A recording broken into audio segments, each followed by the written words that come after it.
So in terms of life cycle analytics, I love the story of our subsidy program. I kind of, a lot of the data that I work on on a regular basis and have for many years has been subsidy data. I think it tells a really fascinating story about what's occurring. But traditionally, the access to that data has been limited. It's been siloed. We actually have an eligibility system that is separate from our payment and provider management system. So it's created this siloed effect.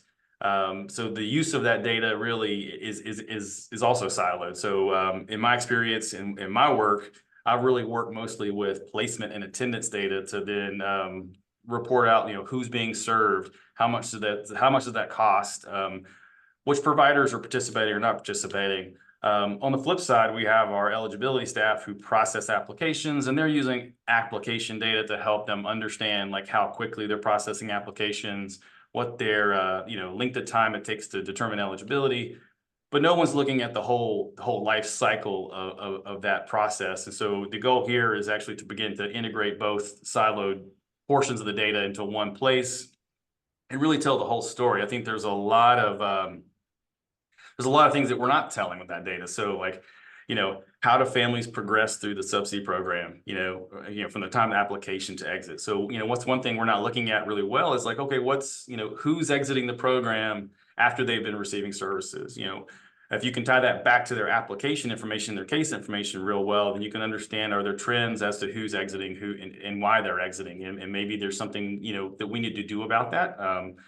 Also, what about people who are actually applying but not becoming eligible? There's a lot of information we can understand about the demand of the population through looking at that information. So I think the possibilities are really exciting. And then obviously in terms of, like what are some of the possible inefficiencies? We want to obviously reduce barriers, reduce inefficiencies, reduce redundancies to lower, the barriers that families can experience, getting into subsidy and also to maintain their benefit through over time.